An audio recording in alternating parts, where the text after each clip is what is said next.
वाराणसी की ज्ञान व्यापी मस्जिद में शिवलिंग मिलने की खबर के बाद जिला सिरमौर में मुस्लिम समुदाय के कुछ लोगों ने इंटरनेट मीडिया पर शिवलिंग पर अभद्र टिप्पणी की थी। इस पर हिंदू संगठनों ने माजरा पुलिस स्टेशन में मामला दर्ज करवाया है। पुलिस ने 3 आरोपियों को माजरा पुलिस स्टेशन बुलाया तो माहौल तनावपूर्ण बन गया। दोनों पक्षों के लोग माजरा पुलिस स्टेशन के बाहर जमा हो गए और एक दूसरे के खिलाफ नारेबाजी करने लग गए। इंटरनेट मीडिया में वायरल हो रहे वीडियो में मुस्लिम समुदाय के लोगों की ओर से हवा में तलवारें लहराने की बात सामने आई है। देर रात तक मुस्लिम समुदाय के लोग हिरासत में लिए युवकों को छोड़ने की मांग पर नारेबाजी करते रहे। आरोपियों की गिरफ्तारी के बाद मुस्लिम समुदाय के लोग माजरा थाने के बाहर इकट्ठा हो गए और पुलिस की गाड़ी पर पथराव भी करने लगे। इसकी सूचना मिलते ही हिंदू समुदाय के सैकड़ों लोग भी माजरा थाने के बाहर इकट्ठे हो गए, जिसके बाद माजरा में तनावपूर्ण माहौल बन गया। घंटों की मशक्कत के बाद पुलिस ने दोनों समुदाय को समझाकर मामले को शांत किया। माहौल बिगड़ता देख दूसरे थानों से भी पुलिस बल माजरा बुलाया गया। माजरा, पोंटा साहिब, नाहन क्षेत्रों में अधिकारियों ने एहतियातन पुलिस बल तैनात कर दिया है। हिंदू संगठनों ने धार्मिक भावनाओं को ठेस पहुंचाने सहित दंगे भड़काने की शिकायत भी पुलिस में दी है। वहीं एएसपी ने बताया कि दोनों पक्षों को समझाया गया है, जल्द हालात सामान्य हो जाएंगे। भारत में हिंदू और मुसलमान दोनों समाज के लोग हजारों साल से साथ में रहते चले आए हैं, लेकिन दोनों ही समुदाय के लोग अभी तक एक दूसरे को ना तो समझ सके हैं और ना ही समझना चाहते हैं। भारत में हिंदू मुस्लिम एकता के खूब नारे भी लगते हैं और खूब कोशिशें भी होती हैं, लेकिन नतीजा वही जस का तस रहता है। आप जो माहौल आजकल देख रहे हैं वो कोई नया माहौल बनकर तैयार नहीं हुआ है, बल्कि भारत में हिंदू और मुस्लिम दोनों समाजों के बीच खाई बहुत पहले से है।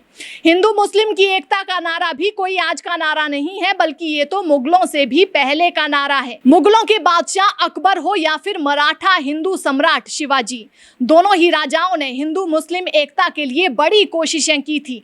दोनों ने ही अपने अपने कार्यकाल में विश्वसनीय पदों पर दोनों ही समुदाय के लोगों को जगह दी ताकि हिंदू मुस्लिम एक साथ नजर आए। इनकी ये कोशिश रंग भी लाई और एक दौर ऐसा भी आ गया जब भारत में सिर्फ हिंदू मुस्लिम ही नहीं बल्कि अन्य धर्म के लोग भी एक दूसरे धर्म के लोगों के साथ उठने बैठने लगे और एक दूसरे के त्योहारों में भी शरीक होने लगे। फिर भारत में आगमन हुआ अंग्रेजों का। अंग्रेजों ने सबसे पहले भारत की इसी एकता में फूट डाली। हिंदू को मुसलमान और मुसलमान को हिंदू से लड़वा दिया और एक दूरी पैदा कर दी। वे लोग इतने पर ही नहीं रुके। हिंदू मुसलमान को अलग थलग करने के बाद हिंदू समाज में ब्राह्मण, दलित और मुसलमान समाज में शिया सुन्नी का मतभेद भी पैदा कर दिया। भारतीय नागरिक हमेशा से ही धार्मिक रहे हैं, जिसका फायदा अंग्रेज सरकार के अधिकारियों ने खूब उठाया और अब इसका फायदा नेता उठा रहे हैं।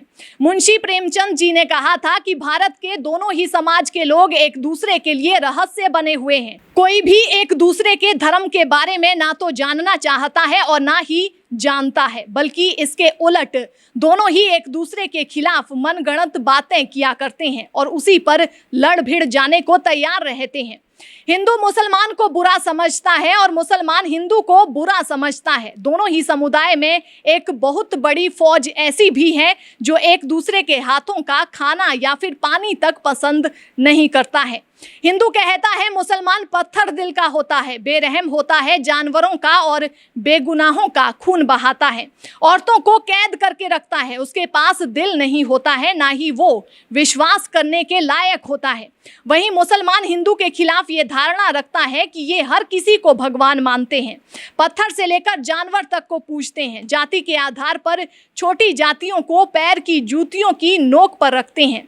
ऐसी हजारों धारणाएं एक दूसरे के खिलाफ रखते हैं, जिसका कोई तात्पर्य ही नहीं है। लेकिन कहा क्या जाए इनकी मानसिकता दिवालियापन को। आखिर ये खाई कैसे बनी है? धर्म लोगों को जोड़ने का काम करता है, तो यहाँ लोग टूटे हुए कैसे हैं? दोनों की ही धार्मिक पुस्तक को अगर पढ़ा जाए तो अहिंसा की शिक्षा दोनों ही किताबों में दी गई है। फिर हम हिंसात्मक कैसे हो जाते हैं? भारत में हिंदू 80% और मुसलमान 15% है। फिर भी हमेशा अल्पसंख्यक और बहुसंख्यक के बीच मतभेद और नफरत बढ़ती रहती है।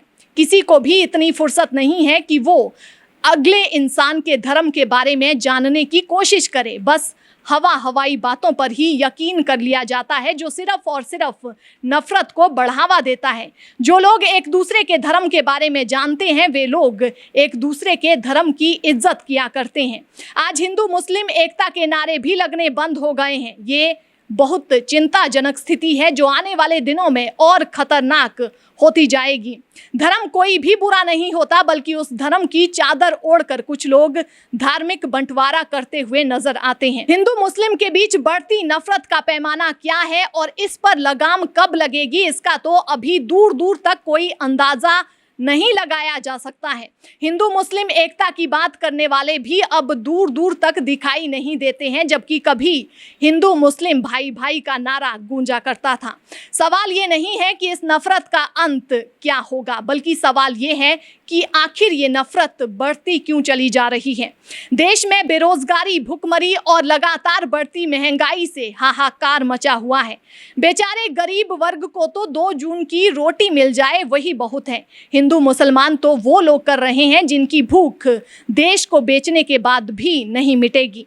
हिमाचल अभी तक इस विवाद से अछूता था, लेकिन अब हिमाचल में भी बड़ी संख्या में हिंदू मुस्लिम के बीच दंगे देखने को मिल रहे हैं, जो शांति प्रिय हिमाचल की शांति भंग कर रहे हैं। वहीं दूसरी ओर एकता सब चाहते हैं, मगर कोशिशें कुछ ही करते हैं।